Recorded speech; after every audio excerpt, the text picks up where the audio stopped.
जी jolly जी, sorry, वो बेटी की शादी है ना, तो सारे काम मेरे सर पे आ गए हैं। नहीं कोई बात नहीं। Sorry to keep you waiting. हाँ जी जॉली जी, शुरू करो।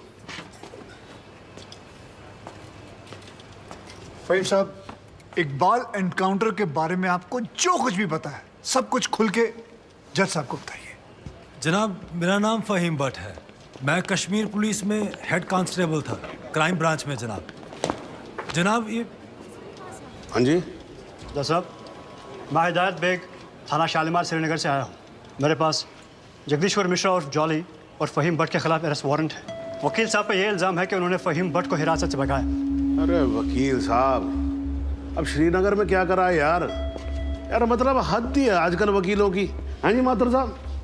जी श्रीमान, बहुत दुख की बात है कि कानून की रक्षा करने वाले ही कानून के साथ जब खिलवाड़ करेंगे तो समाज भ्रष्ट हो जाएगा श्रीमान, प्रजातंत्र नष्ट हो जाए। मेरे हिसाब से तुम्हें सरेंडर कर देना चाहिए। रही डेट की बात, केस की बात, तो हमें कोई भी डेट दीजिए, हमें कोई आपत्ति नहीं। जनाब, आप चाहेंगे तो कोर्ट खत्म होते ही हम दोनों कश्मीर पुलिस को सरेंडर कर देंगे, लेकिन उससे पहले आप फ़हीम भट्ट का बयान जरूर दर्ज कर लीजिए।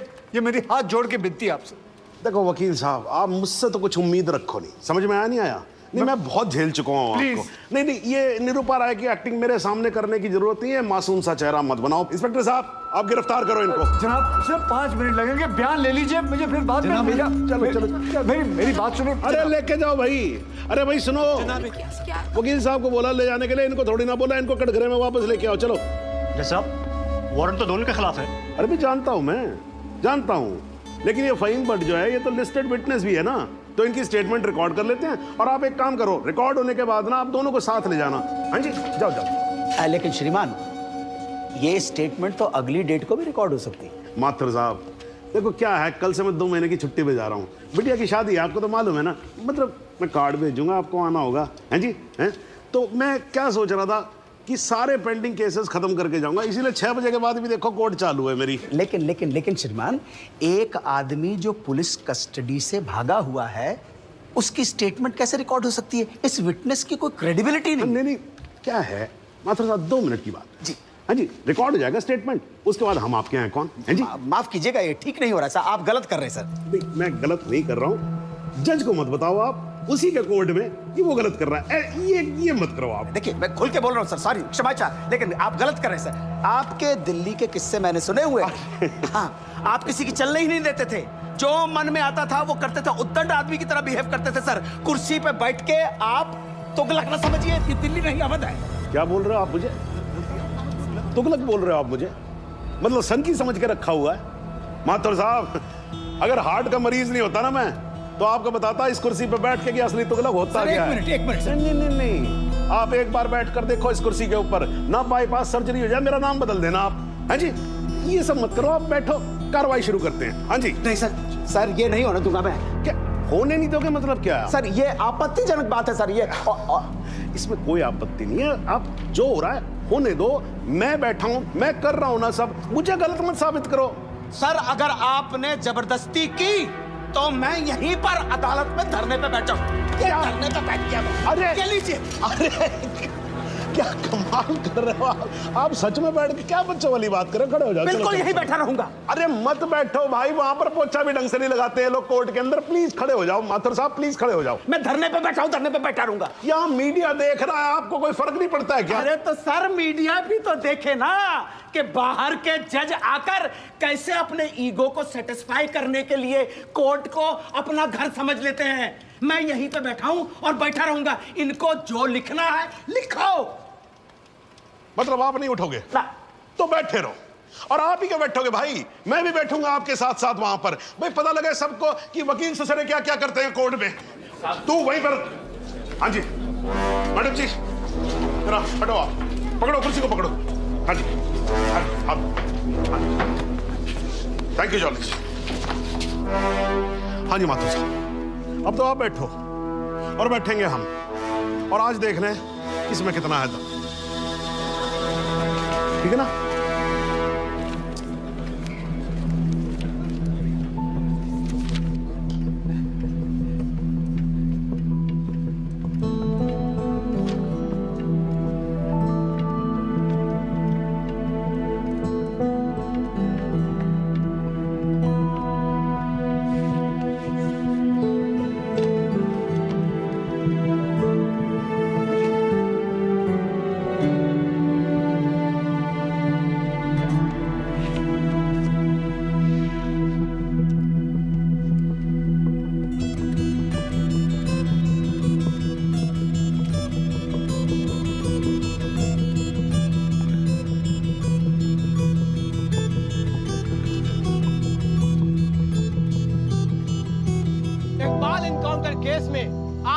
में जो कुछ भी हुआ वो शायद भारतीय न्याय व्यवस्था के इतिहास में पहली बार हुआ होगा। एक विटनेस की हाजिरी कराए जाने को लेकर डिफेंस लॉयर प्रमोद माथुर और जज सुंदर लाल त्रिपाठी के बीच तीखी नोकझोंक हुई और वो दोनों एक दूसरे के खिलाफ कोर्ट रूम में ही धरने पर बैठ गए। और अब देखना ये है कि ये दोनों इस तरह कब तक धरने पर बैठे रहते हैं। सर,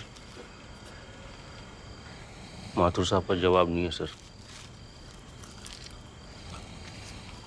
पिछले 5 घंटे से धरना देकर बैठे हुए हैं। अब कमाल की बात यह है सर, फहीम भट्ट का बयान तक रिकॉर्ड होने नहीं दिया। अब तो जज साहब को आगे की डेट देनी ही पड़ेगी, फिर तो जॉली वकील भी नहीं रहेगा।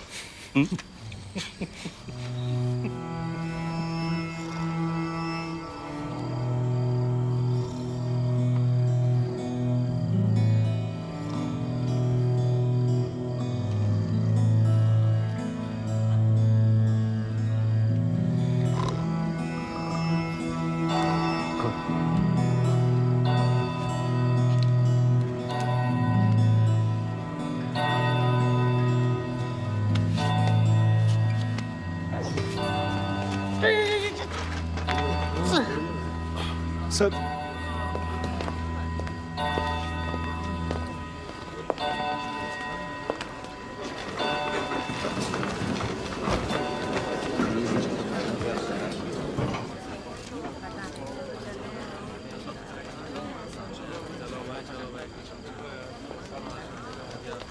चलो वकील साहब, कश्मीर चलें।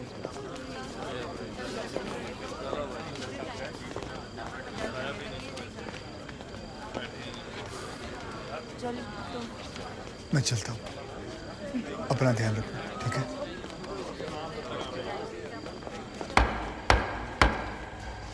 The court resumes.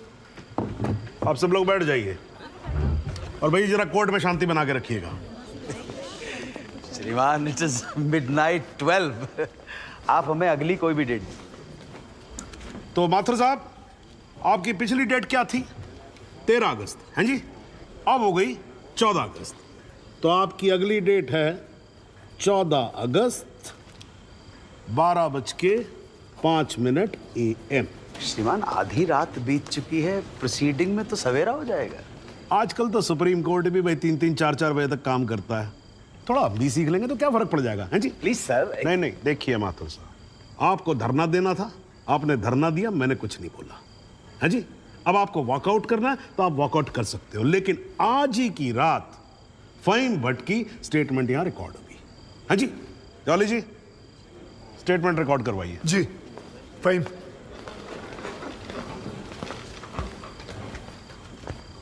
जनाब, बहुत बहुत शुक्रिया। फहीम साहब को बताओ क्या क्या हुआ था। जनाब, इस इनकाउंटर से कुछ महीने पहले हमने एक इंटेलिजेंस रिपोर्ट भेजी थी सिंह साहब की टीम को, जिसमें एक कश्मीरी मिलिटेंट इकबाल कादरी के डिटेल्स थे जो यहाँ लखनऊ में छिपा था। जनाब, इस इनकाउंटर से एक दिन पहले मुझको फ़ोन करके यहाँ बुलाया गया ताकि मैं इस बात की शिनाख्त कर सकूं कि जिस इकबाल को इन्होंने पकड़ा है वो इकबाल कादरी है या नहीं। जनाब, जब मैं यहाँ पहुँचा तो उस शख्स का निकाह हो रहा था। मैं देखते ही समझ गया कि ये इकबाल वो इकबाल नहीं है। मगर जनाब, सिंह साहब की टीम ने मुझ पर प्रेशर बनाया कि मैं अपनी रिपोर्ट में ये कहूँ कि इकबाल कासिम ही इकबाल कादरी है। मैंने ये करने से मना कर दिया और मैं श्रीनगर वापस चला गया। फिर जनाब, जब मैंने इनकाउंटर की न्यूज़ पढ़ी तो मेरे को जनाब बड़ा अफसोस हुआ। मैंने श्रीनगर में अपने अफसरों को बताया तो बोले बात को रफा दफा करो। मैंने बहुत समझाया उनको, वो नहीं माने। जब वो नहीं माने तो मैंने दिल्ली में सेंट्रल एजेंसी को इस इनकाउंटर की कंप्लेंट कर दी। मुझ पर कंप्लेंट वापस लेने के लिए बहुत प्रेशर डाला गया। फिर मैं नहीं माना तो इन्होंने क्या किया जनाब, एक दिन मुझको गिरफ्तार कर लिया, एक झूठा मुकदमा बनाकर मुझे जेल में डाल दिया जनाब, और मेरे को जनाब महकमे से भी बाहर कर दिया जनाब मेरे को। शुक्रिया जनाब। माथुर साहब, आप कुछ कहोगे या नाराज हो अभी तक? अरे नहीं नहीं श्रीमान, आपकी नाराजगी मोल लेकर अपनी दुकान थोड़े बंद करवानी है। मगर मैं तो ये पूछना चाहता हूँ, आप तो गुस्सा नहीं है? नहीं, मैं नाराज और आज कुछ नहीं हूं, लेकिन यार अगली बार से तुगलक मत बोलना मेरे को, हाँ जी माथुर साहब, मतलब इस कोर्ट में बैठे बैठे मेरे बाल सफेद हो गए। I think I deserve some respect. क्षमा प्रार्थी हूँ श्रीमान। ठीक है, आप शुरू करो। फाइन भट्ट, आप माननीय न्यायाधीश महोदय को बताएंगे कि ये केस क्या है, इस अदालत में हम किस सच्चाई की खोज कर रहे हैं। ये कि कांस्टेबल भदौरिया और इकबाल की मौत कैसे हुई। तो आपने अभी जो राबी चिनाब झेलम जैसी लंबी कहानी सुनाई है, उससे कहीं ये साबित होता है कि इन दोनों की मौत कैसे हुई? क्योंकि मौके वारदात पे आप तो थे नहीं। जी नहीं, लेकिन ये तो पता चल। लेकिन वेकिन कुछ नहीं। अगर कोई और फिल्मी कहानी सुनानी हो तो जज साहब को सुनाई। इनको फिल्मों में बहुत इंटरेस्ट है, मुझे बिल्कुल कोई दिलचस्पी नहीं है। मुझे तो मेरे प्रश्न का सीधा साधा जवाब दे दो यार, यस और नो। जी नहीं। Very good, well done. Fine, but ये अगस्त 2010 में कश्मीर पुलिस ने कुपवाड़ा इंसिडेंट में तुमको 6 महीने के लिए सस्पेंड कर दिया, क्यों? जनाब, इस सवाल का हमारे केस से क्या संबंध है? पंडित जी, अगर कोई संबंध नहीं हुआ ना तो काला कोट पहनना बंद कर दूंगा। मैंने आपसे कहा था ना, आपकी तरह कान घुमा कर नहीं पकड़ूंगा, सीधे पकड़ूंगा, कस के पकड़ूंगा। जाऊं? जाइए सर, नहीं तो आप फिर धरने में बैठ जाओगे। तो क्यों सस्पेंड किया? मुझ पर एक आदमी की कस्टोडियल डेथ का इल्जाम था। तो तुमने किसी की जान ली थी? जी नहीं, मैंने उसे अरेस्ट किया था शक के बिना पर। उसे चौकी ले जा रहे थे हम पूछताछ के लिए। बहुत डरा हुआ था, उसने घबरा के पुलिस वैन से छलांग लगा दी। पीछे से ट्रक आ रहा था, वो मर गया। फाइन, बट एक बात बताओ, चलती वैन में तुम्हारी पकड़ से एक आदमी डर के मारे कूद सकता है, तो क्या ये मुमकिन नहीं है कि उसी डर के मारे कोई अपराधी कूद जाए, कांस्टेबल की बंदूक छीन ले और भागने की कोशिश करे? जनाब, लीड किया जा रहा है विटनेस को। Objection overruled, please sit down. जी, ऐसा हो सकता है। तो खुल के कहो ना गुरु, हम सब अच्छी तरह से समझते हैं कि तुम्हारे साथ ऐसा हो चुका है। तो तुमसे बेहतर कौन बता सकता है कि ऐसा किसी के साथ भी हो सकता है, राइट? जी। Very good. बस अब एक आखिरी सवाल। तुमने अभी अपने स्टेटमेंट में कहा कि तुमको 6 महीने के लिए सस्पेंड कर दिया गया था। तुम्हारे खिलाफ केस क्या बनाया गया? मुझ पर इल्जाम था कि मैंने एक कॉन्फिडेंशियल इंफॉर्मेशन दुश्मन को सप्लाई की। मगर वो इल्जाम झूठा है जनाब। जनाब, मुझे जेल में इसलिए डाल दिया गया क्योंकि मैंने इस मामले की कंप्लेंट सीबीआई को कर दी थी। ये तो तुम कह रहे हो ना, तुम्हारे कहने से मुकदमा झूठा नहीं हो जाएगा और तुम निर्दोष साबित नहीं हो एक मिनट जाओगे। जनाब, साहब भूल रहे हैं कि जब तक आरोप सिद्ध ना हो जाए तब तक आरोपी निर्दोष होता है। That is the point, वकील साहब। That's the bloody point। और श्रीमान, इस तर्क के आधार पर तो इंस्पेक्टर सूर्यवीर सिंह और उनके साथी निर्दोष हुए हैं सर। लेकिन 2 मिनट के लिए श्रीमान ये अखबार पढ़िए, टीवी खोल के देखिए। सारा मीडिया, सारा समाज, सारा देश इंस्पेक्टर सूर्यवीर सिंह और उनके साथियों को दोषी डिक्लेयर कर चुका है। His reputation, his career, his future is finished. अजब जलवा है हुजूर आपकी अदालत का, जहां एक आदमी जिस पे देशद्रोह का इल्जाम है वो उस आदमी पर इल्जाम लगा रहा है जिसने मातृभूमि की सुरक्षा की शपथ उठाई।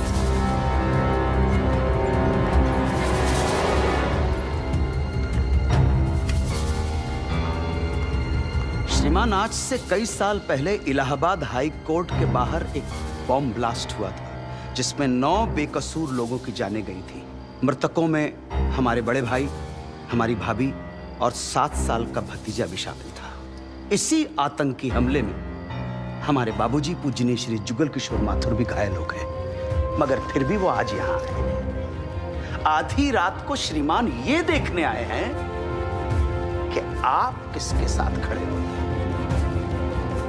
और श्रीमान, मैं ये पूछना चाहता हूं कि क्या ये न्यायालय इतना कमजोर है कि फैसला भी नहीं कर पा रहा है कि देश को सूर्यवीर जैसे अफसरों की जरूरत है या इकबाल कादरी जैसे हत्यारों की? और श्रीमान, अंत में सिर्फ इतना निवेदन करना चाहता हूं कि हम कितना ही अनजान बने रहें, कबूतर की तरह आंखें बंद करके बैठे रहें, लेकिन हकीकत यह है श्रीमान that we are in a state of war. और किसी विद्वान ने बड़ा सही कहा है, everything is fair in love and war. बाकी श्रीमान, न्याय आपके हाथ में है। प्रमोद माथुर का प्रणाम स्वीकार करें।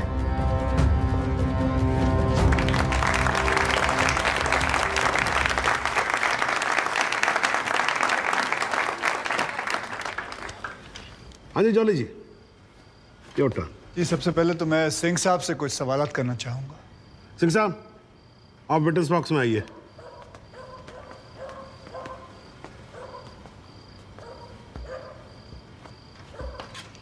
सिंह साहब, आप जरा कोर्ट को बताएंगे कि अगला क्रिकेट वर्ल्ड कप कौन जीतेगा? भाई ये किस तरह का सवाल हुआ भाई वकील साहब? है ठीक है, जज साहब कुछ और पूछ लेते। अच्छा सिंह साहब, क्या आप कोर्ट को बता सकते हैं कि अगले इलेक्शन में आम आदमी पार्टी को कितनी सीट्स मिलेंगी? दिमाग खराब, पगला गया क्या? 2 गोली और खाएगा? मैं वैसे तो अहिंसावादी इंसान हूँ सिंह साहब, लेकिन एक बार ना लॉ कॉलेज में एक 6 फुटे 8 इंच के लौंडे ने मुझसे बदतमीजी से बात की थी। माँ कसम, यहाँ कान के नीचे घुसड़ मारा था, उठा नहीं 22 दिन तक बिस्तर से। अगर यकीन ना हो ना तो माथुर साहब से पूछ नहीं वकील साहब, देखो देखो यार, आराम से यार, कोर्ट है, सवाल करो, बवाल क्यों कर रहे हो यहाँ पर? हाँ सरकार, ये मुझे पागल कह रहा है, बदतमीजी से बात कर रहा है। सिंह साहब, क्यों कर रहे हो आप बदतमीजी से बात? छोड़ दो ना, जाने दो, आराम से कंटिन्यू प्लीज। चलो एक और बार ट्राई करते हैं। सिंह साहब, क्या आप बता सकते हैं कि सलमान खान की शादी कब होगी? अरे वकील साहब, क्या बातें कर रहे हो? इंस्पेक्टर हैं वो, जोशी थोड़ी ना है। अगर ये जोशी नहीं है तो फिर इन्हें कैसे पता था कि ठीक सुबह 6:45 पे इकबाल को पेशाब आएगा? कैसे पता था जब उनको पेशाब आएगा तो गाड़ी गोमती नदी का पुल क्रॉस कर रही होगी? इन्हें कैसे पता था कि इकबाल कांस्टेबल भदौरिया की रिवॉल्वर छीन कर भागने की कोशिश करेगा? शादी में तो थे नहीं, फिर पुल पर कैसे पहुंचे तुम? इधर मैं यहां खड़ा हूं, आप पुल पे पहुंचे कैसे? इत्तेफाक। लो जी, इत्तेफाक। ऊपर वाले के आशीर्वाद से सही समय पे सही जगह पहुंच गए। बाय गॉड, बड़े इत्तेफाक हैं आपकी स्टोरी में सिंह साहब। जनाब, मेरे पास ये इनके 25 एनकाउंटर का कच्चा चिट्ठा है। ऐसे इत्तेफाक कई बार हो चुके हैं इनकी जिंदगी में। अपराधी गोली चलाने वाला होता है कि पहुंच जाते हैं शक्तिमान बनकर, और सिर्फ लखनऊ में नहीं बल्कि दूसरे शहरों में भी। जनाब, इनके 25 एनकाउंटर में से 19 के खिलाफ मारे गए लोगों के परिवार वालों ने शिकायतें दर्ज की हुई हैं, लेकिन आज तक एक भी मामले में निष्पक्ष जांच नहीं की गई। एंटी करप्शन ब्यूरो की एक रिपोर्ट के मुताबिक इनकी 28 करोड़ की संपत्ति होने का शक है, लेकिन वो भी जांच भी नहीं पूरी कर पाए, पहले ही बंद कर दिया उन्होंने। और ऐसे आदमी को बचाने के लिए हमारे माथुर साहब यहां अपने बूढ़े बाप को व्हीलचेयर पर बिठाकर कोर्ट में लाते हैं। मुझे तो इन पर और इन जैसों पर तरस आता है। नमस्कार, बहुत बहुत धन्यवाद। आपकी वकालत को मेरा प्रणाम जी। श्रीमान, एक ईमानदार और बहादुर आदमी का कैरेक्टर असैसिनेशन हो रहा है और आप बैठे देख रहे हैं। बहादुर, ठेंगा बहादुर है ये। हथकड़ी में बंधे निहत्थे आदमी को पीठ पर गोली मारने वाला ये बहादुर। 35,000 तनख्वाह पाने वाला 28 करोड़ का मालिक ईमानदार। दीमक है जनाब, ये दीमक खोखला कर देगा सारे सिस्टम को और पता भी नहीं चलेगा। कुछ तो लिहाज करो मेरे माथुर साहब, कुछ तो लिहाज करो देश का।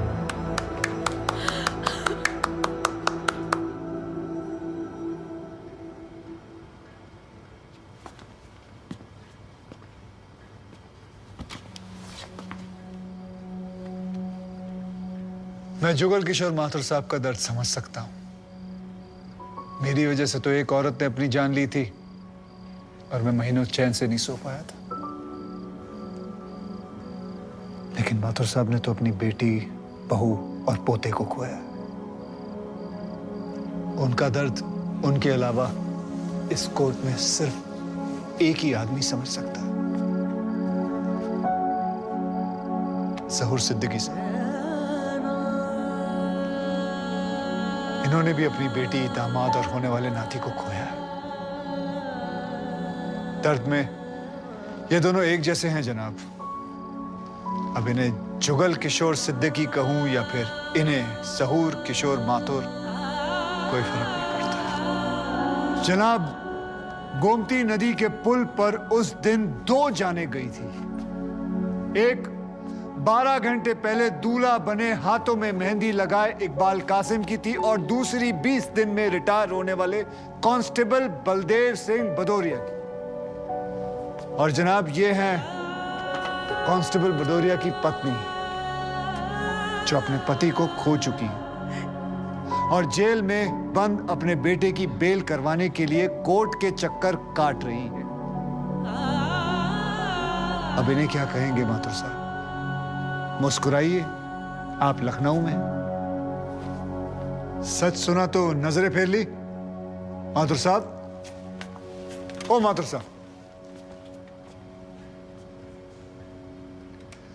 इत्तेफाक सिर्फ तुम्हारे साथ नहीं होते सिंह, ऊपर वाले की बड़ी कृपा है मुझ पर। इस दफा एक इत्तेफाक मेरे साथ भी हुआ है।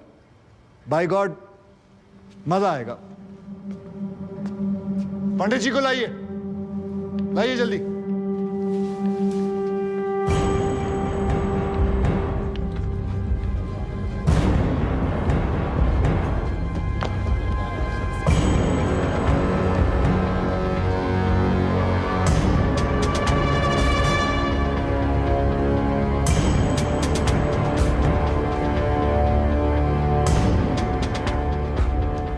क्या मैं पूछ सकता हूं कि क्या हो रहा है इस कोर्ट में?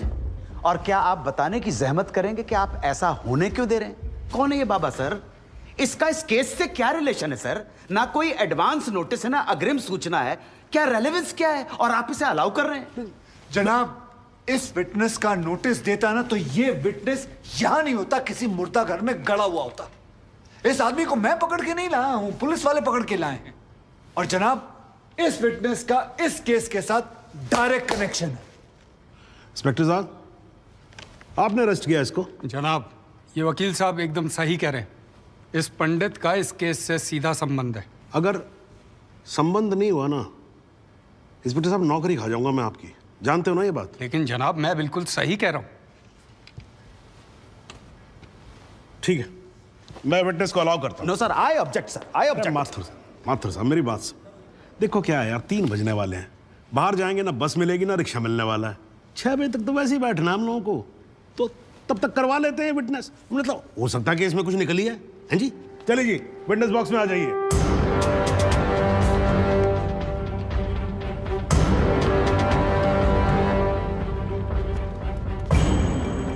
नमस्कार पंडित जी, क्या हाल है आपका? घरेलू कपड़े वपड़े टीका शीका लगा के पूरी तैयारी में आए हैं। फहीम भट्ट साहब, खड़े होइए। कोर्ट को बताइए कि इन पंडित जी का नाम क्या है? मोहम्मद इकबाल कादरी। हैं जी? मोहम्मद इकबाल कादरी। मोहम्मद इकबाल कादरी। इसको कहां से अरेस्ट कर लिया जी आपने? जनाब, मथुरा से 1 साल से वहां छुपा हुआ था, साधु का भेष बनाकर। ये तो कमाल हो गया। जज साहब, इंस्पेक्टर महोदय झूठ बोल रहे हैं। हमारा नाम इकबाल कादरी नहीं है, हमारा नाम तो रामकृष्ण सारस्वत है। हम तो निरीह ब्राह्मण हैं, ब्रह्मचारी हैं। हाँ, जम्मू के रहने वाले हैं, उस वजह से भाषा में थोड़ी कश्मीरी झलक है, लेकिन हम वो नहीं है जो बताया जा रहा है। ये देखिए हमारा आधार कार्ड और voter ID card. Om Prakash ji, जरा लेके आओ उसे। लाओ जरा, फटाफट लेके आओ। जनाब, ये पंडित सरासर झूठ बोल रहा है। इसने पुलिस को खुद स्टेटमेंट दिया है, जिसमें इसने खुद कहा कि ये इकबाल कादरी है। कंधे के ऊपर उत्तर प्रदेश पुलिस के 2 स्टार लगा रखे हैं। इतना मालूम नहीं है कि पुलिस को दी गई स्टेटमेंट कोर्ट में एडमिसेबल नहीं है। जनाब, ये इंसान एक ट्रेन्ड मिलिटेंट है। नकली आधार कार्ड बनाना कोई मुश्किल काम नहीं है, आप अच्छी तरह जानते हैं। और फहीम भट्ट भी इसको आइडेंटिफाई कर चुके हैं। सर, ये अपनी आइडेंटिटी छुपा रहा है। श्रीमान, यहाँ आइडेंटिटी छुपा नहीं रहा है, अपनी आइडेंटिटी बता रहा है। कैसे बताएगा अपनी आइडेंटिटी? हम सब कैसे बताएंगे सर? आप सुंदरलाल त्रिपाठी हैं, मैं प्रबोध माथुर हूँ, ये पंडित जी हैं कानपुर वाले, कैसे पता पड़ेगा? किसी आधार कार्ड से, राशन कार्ड से या पासपोर्ट से। सबूत आपके सामने है सर, संदेह की कोई बात ही नहीं। और वैसे बता दूं सर, निवेदन कर रहा हूँ, ये जो पंडित जी है ना, ये ऑलरेडी झूठा गवाह पेश कर चुके हैं। बार एसोसिएशन ने इनका लाइसेंस रद्द कर दिया। चंद घंटों के मेहमान है ये वकीलगिरी से सर, इनकी बात को सीरियसली नहीं लिया जाए। माथुर साहब चंद घंटे तो है ना लड़ लूं ना तब तक तो लड़ सकता हूं ना। जॉली साहब ये देखो यार, कोर्ट में लड़ने वड़ने की बात मत करो आप। नहीं माथुर साहब एकदम ठीक बोल रहे हैं। मुझे लगता है पुलिस से कोई गलती हो गई है। बाबा जी सॉरी, आप जा सकते हो।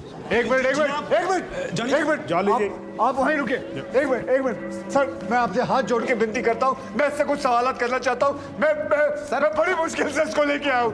मैं एक मौका मुझे दे दीजिए। नहीं, आपने क्या कहा था? अभी ऑटो बस कुछ नहीं मिलने वाला। एक मौका। एक मिनट आप चिल्लाना बंद करोगे जरा? 2 मिनट चुप रहोगे आप? गलती हो, 2 मिनट चुप रहो आप।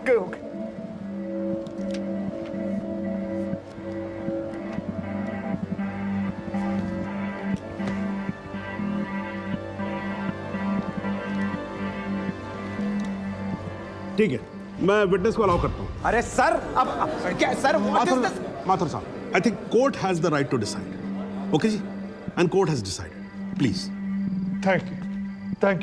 Thank you.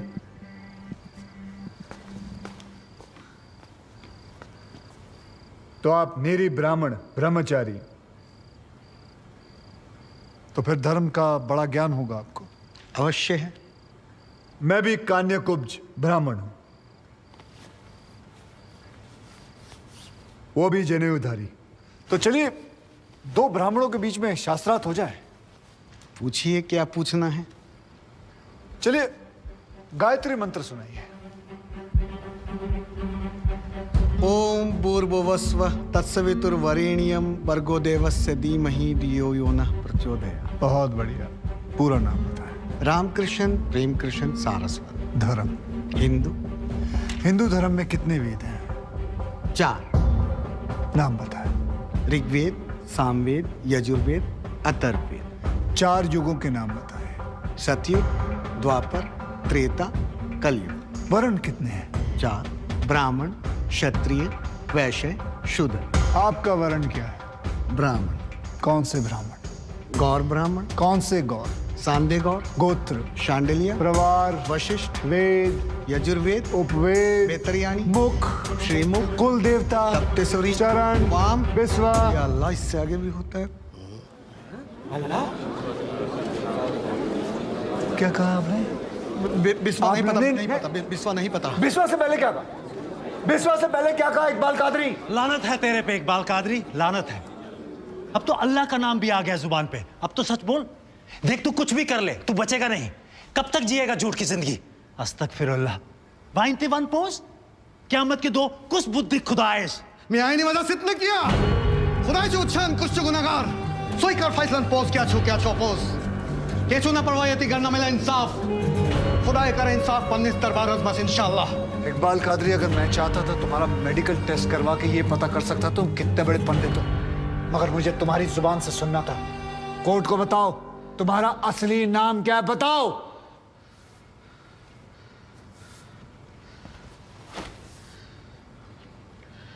जज साहब, मेरा नाम मोहम्मद इकबाल कादरी है। मुझे सिंह साहब ने अरेस्ट किया था। मैं उनकी कस्टडी में था, लेकिन उन्होंने मुझे कोर्ट में पेश नहीं किया। मैं जानता था कि वो मेरा एनकाउंटर करने वाले हैं। एक दिन मौका देखकर मैंने उनसे कहा कि अगर वो मुझे जाने देंगे तो मेरे आदमी उन्हें बहुत सारा पैसा देंगे, और उन्होंने मेरी बात मान ली। इसे लेके कहाँ जा रहे हैं? सिंह साहब ने आजाद कर दिया। जा रहा आजा। सिंह साहब को कितने पैसे दिए? 50 लाख, 25 लाख एडवांस और 25 एनकाउंटर के बाद। आई ऑब्जेक्ट श्रीमान।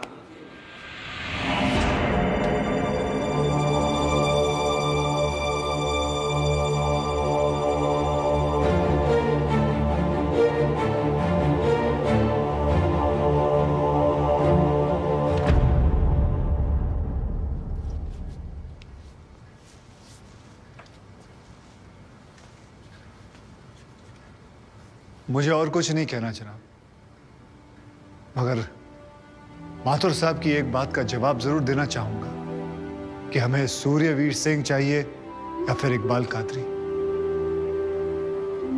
जनाब, हमें दोनों ही नहीं चाहिए। हमें ऐसे कादरी नहीं चाहिए जो बेगुनाह लोगों को मारना जिहाद समझते हैं, लेकिन हमें ऐसे सूर्यवीर सिंह भी नहीं चाहिए जो पैसों के लिए एक मिलिटेंट को छोड़ देते हैं और किसी बेकसूर की जान ले लेते हैं। मैं हिम्मती बहादुर पुलिस वालों को सलाम ठोकता हूं, झुककर सजदा करता हूं, लेकिन जिसके हाथ किसी बेकसूर के खून से रंगे हों उसे मैं वही कहूंगा जो वो है, कातिल। और ऐसे राक्षसों से बच के रहिएगा माथुर साहब। किसी ने 25-30 लाख ज्यादा दे दिए तो क्या पता अगला इत्तेफाक आपके साथ हो जाए।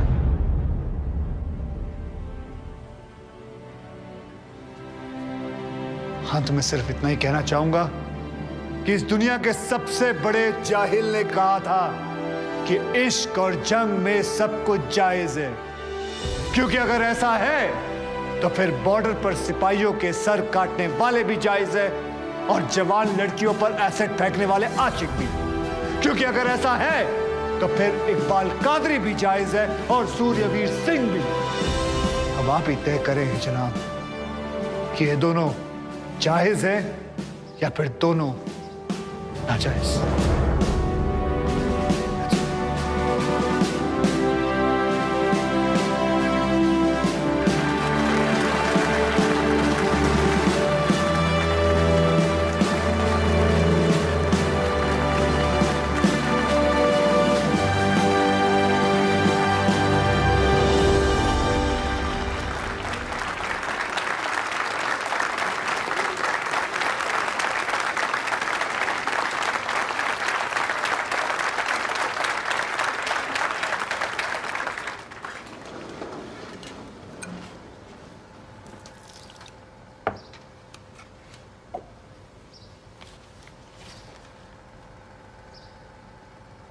सालों में एक बार कभी कोई ऐसा केस आता है जब इस कुर्सी पे बैठने का अफसोस नहीं होता है।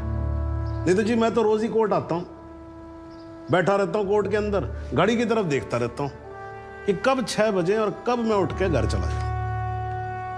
क्या करें जी, न्यायपालिका की हालत ही कुछ ऐसी है। ये देखो जी, ये अंधेरे बदबूदार कमरे जिन्हें कोर्ट कहा जाता है। भाई साहब, इसमें हम जैसे जजों का आने का मन नहीं करता। आम जनता की बात तो क्या करें। हाँ जी मात्र साहब, ठीक बोल रहा हूं ना मैं? मतलब 3 करोड़ से ज्यादा केसेस पेंडिंग है इस देश के अंदर, और कुल मिलाकर जज कितने? 21,000। यानी देखा जाए तो 1 लाख लोगों पर एक जज। डेट पे डेट पड़ती रहती है। हाँ जी, लोग आते रहते हैं, हताश होकर घर जाते रहते हैं। लेकिन फिर भी आज भी हिंदुस्तान में जब कहीं 2 लोगों के बीच में झगड़ा होता है ना, कोई विवाद होता है, तो एक दूसरे से क्या कहते हुए पाए जाते हैं? I will see you in court. क्यों करते हैं भाई लोग ऐसा? हाँ जी, क्योंकि आज भी लोग भरोसा करते हैं, न्यायपालिका पे। उनको भरोसा होता है कि अगर सरकार उनकी बात नहीं सुनेगी, प्रशासन उनकी बात नहीं सुनेगा, पुलिस उनकी बात नहीं सुनेगी, तो कोर्ट सुनेगी उनकी बात, सुनेगी और न्याय देगी। इसलिए भाई साहब, इस कुर्सी पे बैठा मेरे जैसा हर आदमी, उसका यह कर्तव्य बनता है कि वो इस भरोसे को ना टूटने दे। इस कोर्ट में पेश किए गए सभी गवाह और एविडेंसेस, एक बात तो एकदम साफ हो जाती है कि 13 अगस्त को गोमती नदी के पुल पे जो भी हुआ वो अचानक होने वाला एनकाउंटर नहीं था, बल्कि एक सोची समझी साजिश के तहत की जाने वाली हत्या थी।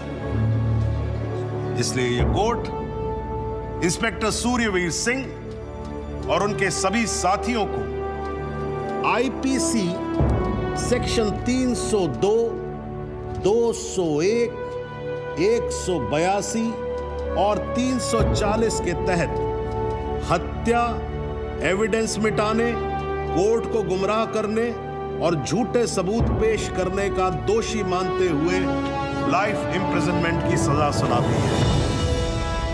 और यह कोर्ट शहीद कांस्टेबल बलदेव सिंह भदौरिया के पुत्र राम कुमार भदौरिया को तुरंत रिहा करने का आदेश भी देती है। The court is adjourned.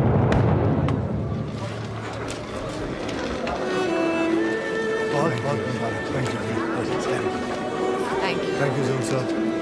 आजा जरा रास्ता दे दीजिए।